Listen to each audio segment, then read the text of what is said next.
Hey, everyone. Anthony Fantano here, internet's busiest music nerd, and it's time for our weekly track roundup, where I go over what I felt were the best and the worst tracks of the week, everything between. Regardless, it is linked down below, so you could check it out for yourself. Let's let her rip. Also linked down below is, of course, our Turntable Lab link, our Patreon page, if you want to support us for a cheap tier, get access to our Discord community, get some extra bonus monthly content in the process, and also nothing else. Worst tracks. Let's get right into it. Bam, this new one from Tierra, unfortunately, is one of the most mind-numbing and repetitive songs I think she's ever put out. It's quite uninspired. I mean, I get it's, kind of one that's in tribute to the catwalk, but I just think it's one of her drabbest productions ever. But moving on from there, we have this Weezer cover of Enter Sandman. Metallica has enlisted a lot of different artists to cover their work. We're going to be hearing more and more of those covers, I'm sure, as we get closer to the release of this very lengthy and ambitious project. But this Weezer cover is absolutely awful. I mean, for a moment, it kind of goes the route of a lot of the covers from the Teal record, and that they're playing it really straight. They're not messing with it too much. Kind of bringing those Weezer guitars a bit to just a very cut and dry version of a song. But then when they reach the solo portion, it becomes painfully clear that Weezer does not have the chops to pull off this track, and and this isn't even one of Metallica's most technical songs. But yeah, they fall severely short of being able to pull the song off, and it's just not really all that great. Hey, got a text from Austin. Shout out to Austin. All right. Next, we have another cover. Touche Amore covering The Strokes, Hard to Explain. Now, what I will say about this cover, though, is I feel like the band is really putting their heart into it. Like the effort is there and there's a passion behind it, which I think is, just not the case for the Weezer cover. But I just feel like Jeremy's screamed vocals are not really like a fit for this track. Now, I still admire the band for giving a hell of a performance and doing the Strokes cover, but staying true to their sound and I guess the style and, aesthetic that we know Touche Amore to associate themselves with. But I just don't think it goes over very well. But that's just me, I guess. We also have this Tom Morello cover of Highway to Hell with Bruce Springsteen and Eddie Vedder. I don't know if I really need to explain this. You may not even need to hear this. This is just awful.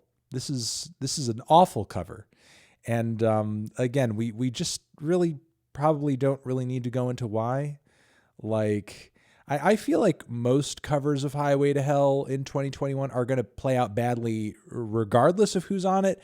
But for it to be Tom Morello and then have Bruce and Eddie on vocals on it, it's really just not it. We also have this new one from Guns N' Roses, Absurd. It sounds like a Guns N' Roses song sped up 2 times and with Johnny Rotten of Sex Pistols fame, like screaming over it. And occasionally like Bruce Dickinson from the 80s in the background going, "Wah!" Like it's an absolute fucking mess. This is awful. It's absurd is really what it is. All right. We have a new one from Deaf Heaven. I don't know what has happened to Deaf Heaven. Did another band lock them up and replace them? If they have, Deaf Heaven, if this has happened to you, wink, and we'll be on the way to save you, because this really bland dream rock / shoegaze is not really going over too well, at least to my ears. I feel like this is just painfully uninteresting. Now I get and I understand that Deaf Heaven wasn't going to and couldn't possibly just like ride out the atmospheric black metal wave forever. But I feel like going down this road as an alternative is just, I don't know, just not resulting in some strong material. Let's move on to the tracks that I thought were meh. They're not terrible, but they didn't blow me away. Still thought they were worth shouting out. Again, they're linked down below too. We have a new one from The World is a Beautiful Place. This latest track from them is an explosive, grand, and mathy collision of post-rock and emo.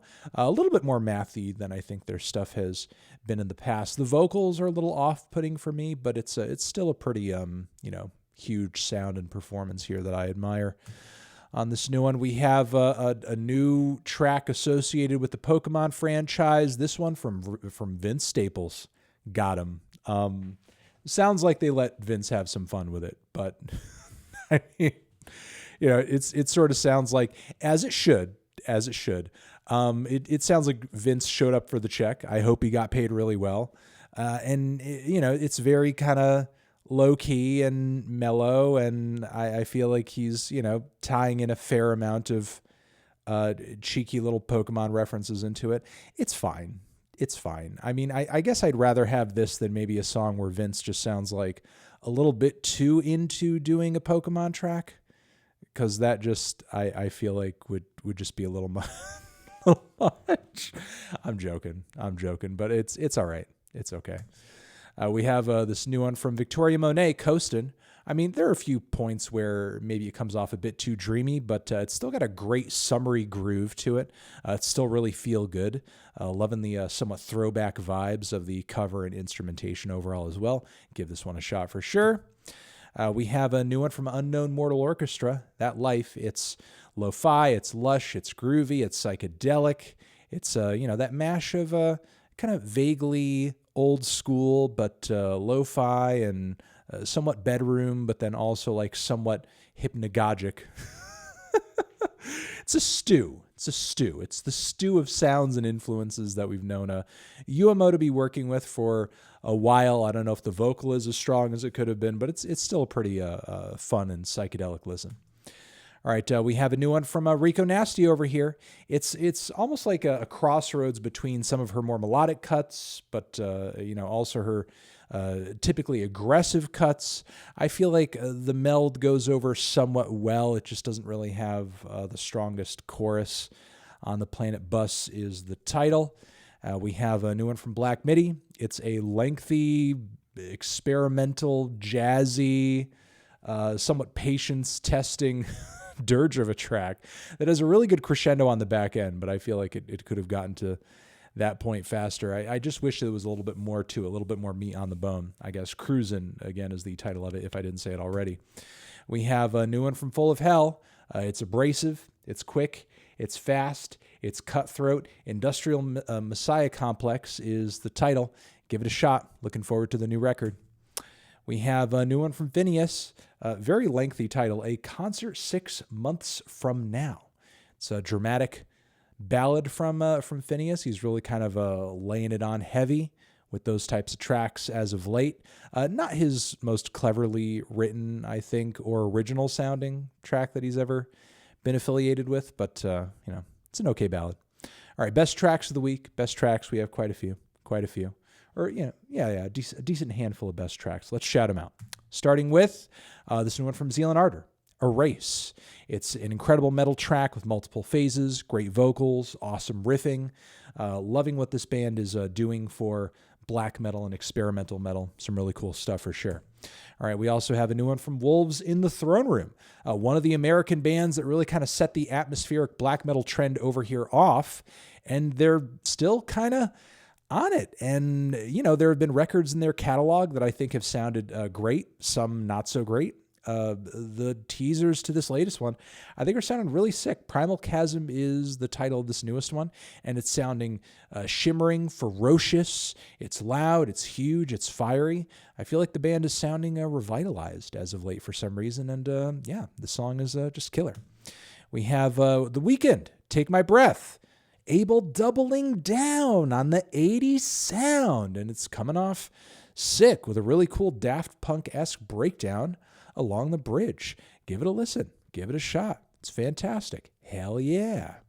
We've also got a new one from Joey Purp, who I haven't heard a banger single from in a while. This one's low-key, but it's got a good beat and a lot of really catchy, cleverly worded one-liners throughout. I'm also liking the symmetry between the G's and the C's and so on and so forth. If you give a listen to the track, you'll see the word play that he indulges in on the song that is super flashy, super fun, and sticks in your head instantaneously. It's a really good one. Joey Purp, Outside. We've got Jack Harlow and Pooh Shiesty on SUVs, Black on Black. This is a banger, man. I mean, I think a lot of it comes down to Jack's verse and chorus being so good on the front end, but damn, is it a banger. This thing's a fucking banger. Give it a listen. It's real good. We have a Duran, who has a new track out featuring the band Chai, which is pretty surprising to see that crossover there. But it's a really fun listen. More joy. Chai is in there kind of, chanting and cheering at certain points of the song. Duran synths and grooves are sounding old school and new wave as hell. And it's got a strong hook as well. It's just a good tune all around. Give it a listen. We have a new one from Big Machine over here too. Justin Vernon, Aaron, they're together once again, putting out more music under the Big Machine name, and a new record is going to be on the way. They're second under the Big Machine name, and this one is a really grand little piece of folky indie. It's quite good. Liking it a lot. Production is lush, beautiful, and great, and liking the vocal chemistry between Justin and Ilsey on this track too. There have been some good songs from this new record, so looking forward to hearing it. All right, and we also have Adia Victoria, who has a new one out as well. I want to give you the title. It's Magnolia, and it's a really psychedelic and strange combination of blues and folk. I'm liking it a lot. It's quite haunting. I'm pretty excited about it. I mean, I've been looking forward to seeing where her music would head with a lot of the ways in which she's kind of talked up her blues influence. And, I kind of got the sense that down the road she'd be kind of taking that and experimenting with it a little bit more. And I feel like she is on this track quite a bit. It's quite good. Give it a listen. Whatever record this is going to be on, I'm quite excited. Well, I mean, a Southern Gothic, I imagine. But, I'm talking about the record as a piece, as an artistic abstract. I'm looking forward to hearing it. Okay, so... All right, weekly track roundup. That is the roundup. All the tracks that I talked about, link down below. You're the best. Love you. Anthony Fantano. Music. Recommendations. Forever.